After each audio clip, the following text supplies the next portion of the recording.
Hey guys, I'm Justin. And I'm Nicola. And it's a beautiful sunny day in August in East Sussex. And we're at the allotment and we figure you guys might like a tour. And we also need to do a harvest.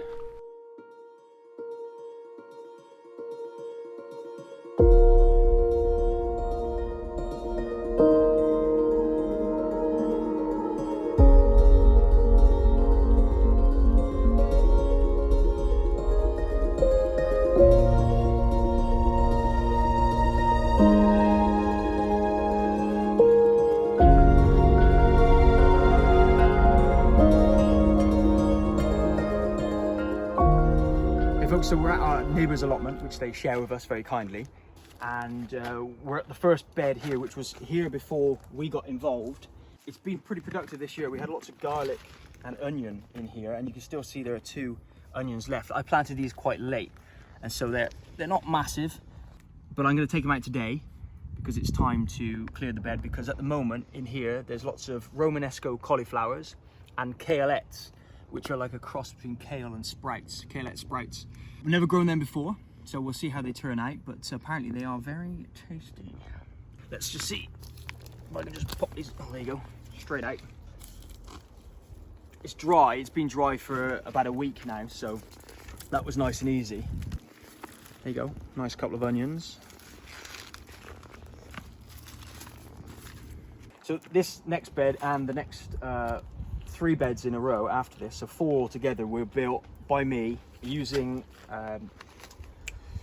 scaffold boards. So they are untreated, which is really nice. It means no chemicals are going to leach into the soil.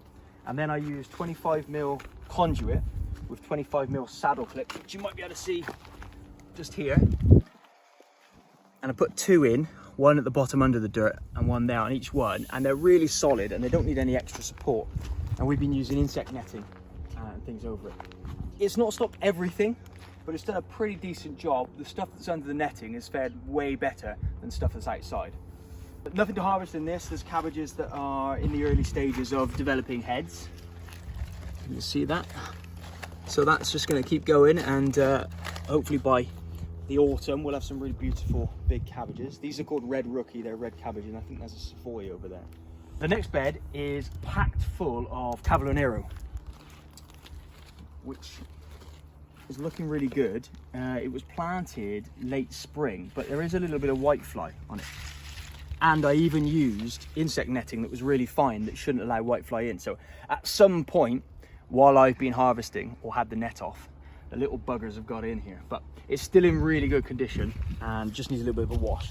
Right, let's harvest a little bit of this, and we go from the outside in and get some really beautiful leaves there. And you don't have to watch me do all of this, so let's just harvest a bunch and then we'll come back for the next bed after.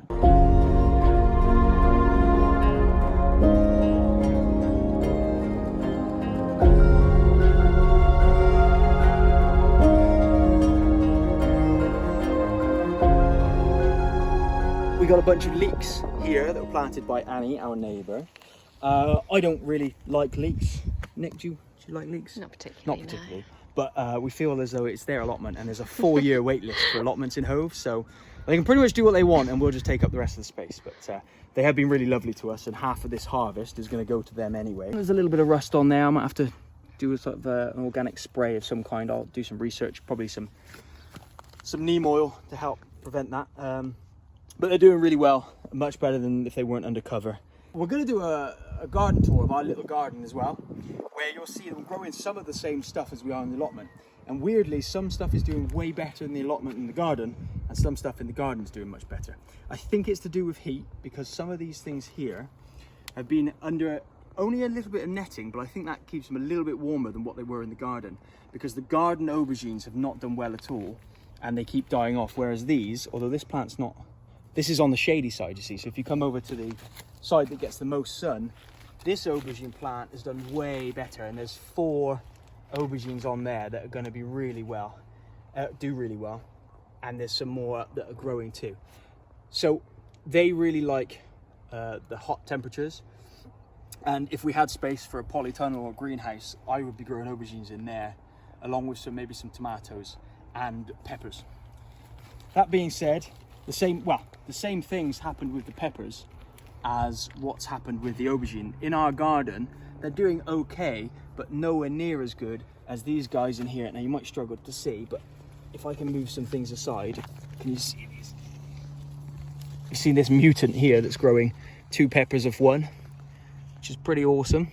And there's a bunch more on there. There's loads of peppers on the side here. I've planted 4 peppers in a row there, and they're doing really brilliantly.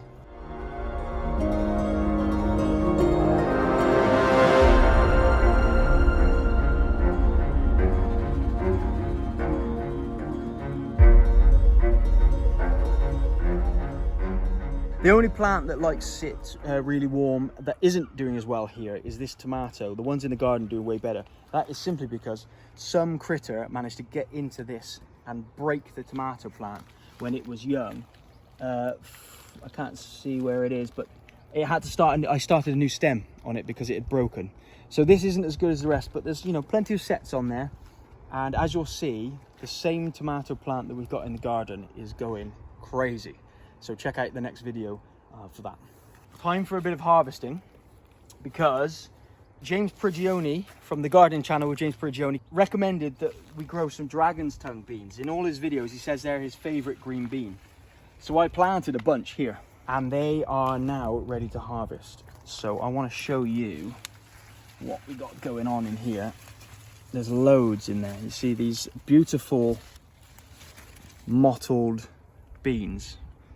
It's supposed to look like dragon's tongues, purple and green, and they're really wonderful.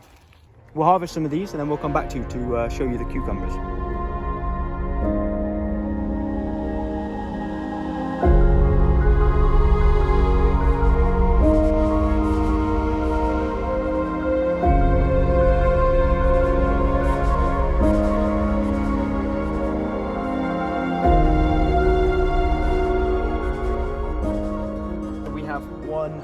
Big old cucumber plant here. There's a smaller, younger one just over there, but this one is producing all of this foliage and a bunch of cucumbers. This is La Diva, and they grow to about this big, so they're not massive cucumbers, but I've been told they're delicious. I don't like them. I'm growing them for Nicola and for Mark and Annie.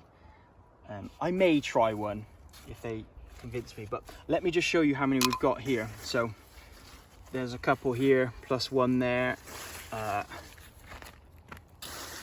There's another 2 in there, plus some more that are going to get bigger, if you can see. And then these are some little baby ones growing up here. And we got another beautiful cucumber there. Let's get that weed. Oh, missed a few dragon's tongue. We'll go back to them later. There's another one here.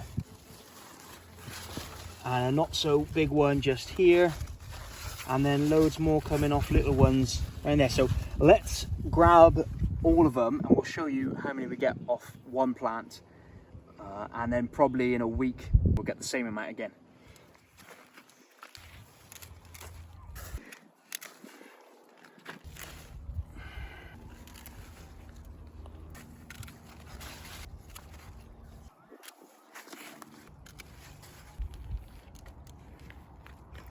One, 2, 3, 4, 5, 6, 7, 8, 9 there, and we have actually one decent one on this other. Now this is a different type of cucumber over here that I just had left over a seed from before, so that will grow a bit bigger if I wanted it to, but if you let cucumbers go to seed and get too big, then it shuts down the entire production of the whole plant. So I'm going to take that now. The annoying thing about this one though is that it produces male flowers, which if that gets pollinated to a female flower that's attached to a cucumber, it turns them bitter apparently. I wouldn't know because I don't eat them. So I have to keep going around on this one and picking off the male flowers, but also getting confused with the melon that I've got planted here, which I'm allowing to make male flowers. So this is falling out everywhere, but due to the climate, I don't think we're going to get any melons. This is a mango mel, and it says it should grow in the UK, but we're getting lots of little melons like this, but that aren't maturing. So whether or not that's because I haven't really pruned it and it's just going wild and not producing any. They're definitely getting pollinated. There's loads of critters around here, and bees, and plenty of male and female flowers. So Not really sure. It was worth a go, but it's not working out. The only other thing in this bed are a bunch more pepper plants. So you'll see here, I've grown lots of different varieties of pepper plants. We've got the mohawk, the sweet pointed red, the cardinal, which is the purple one, regular kind of bell peppers, some jalapenos and some other sort of mild chilies. And I didn't bother to label any of them. So who knows what we'll get. I think I can tell the hot ones apart from the regular ones. So that's not going to be too much danger. We'll just see what colour they turn and what shape they are at the end. And that's what we got. Cool, so this is the Romanesco cauliflower and a few more cabbage bed. It's produced for us a load of broccoli already this year. And so we just planted some more in that should be ready for the autumn. There's a load of compost and topsoil in there that's a couple of years old now, so it will need topping up maybe from the compost pile in late autumn once we've harvested everything. But it's looking pretty good. There have been some caterpillar attacks, even though it's undercover. So somehow there's a gap that butterflies are getting in. So this one's taking a bit of a beating. But the rest are doing well. And I've got some BT spray, which is the soil bacteria that prevents the caterpillars from eating any more leaves. So that's good. And unfortunately as well, this is one of the early beds where I didn't realise that whitefly can get through this thin netting. So there's whitefly everywhere. Fortunately, they don't stop the plant from producing and heading up. So I think it's just going to stay there, and then when we can afford some better netting, we'll do it. So it's our first year trying to grow pumpkins. Annie and Mark, our neighbours, grew some in their garden last year and gave us one, and it was so tasty, so good, that we thought we'd do our own this year.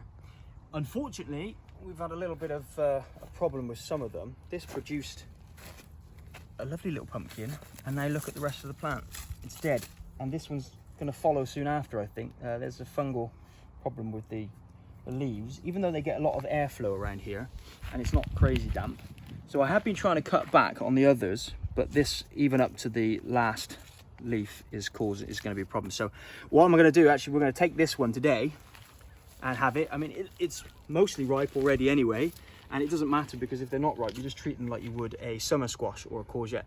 So we're all good there, and hopefully that guy, the big boy, will be good for Halloween. But we ain't carving it, we're eating it. And then we've also got some squashes that aren't doing great. They're like the smallest squashes I've ever grown. So I wonder if there might be an issue over here in the ground somewhere, or they've just been attacked, or something's at the roots. But there's another little one hopefully going to grow there, that guy. And then just in here, there's another small one from another plant. So we got a little bit going on here, but it's not the most successful it's ever been. Let's have him. There we go, look. Not that bad. We'll still feed me. Cool. We're just having a domestic on camera. Is it on? Yeah, it's on. You like apples?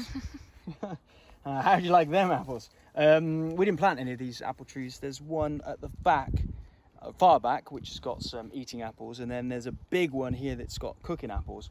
But the ones that look most ripe are these guys. They are small, and I'm going to try one for you now on camera, and then probably lie to you as how good that tastes.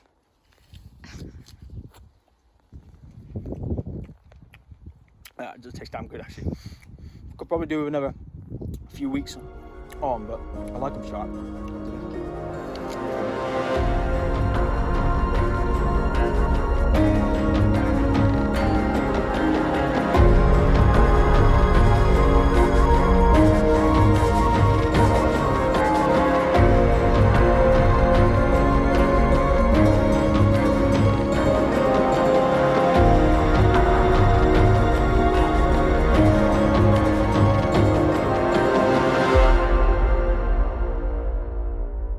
That's the allotment. We're going to go home now and film the garden tour.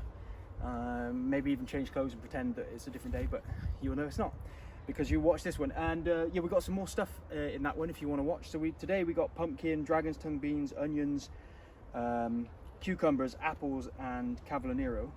But at the garden we got loads of different stuff. Yeah. What we got? Giant cabbages. Giant cabbages. Raspberries. Blueberries. Yeah, ate the strawberries already. Courgettes, loads of different courgettes. Pink Pink blueberries. Oh, yeah. Makes no sense. Pink lemonade. Pink lemonade blueberries. Yeah, we'll show you. Tune in.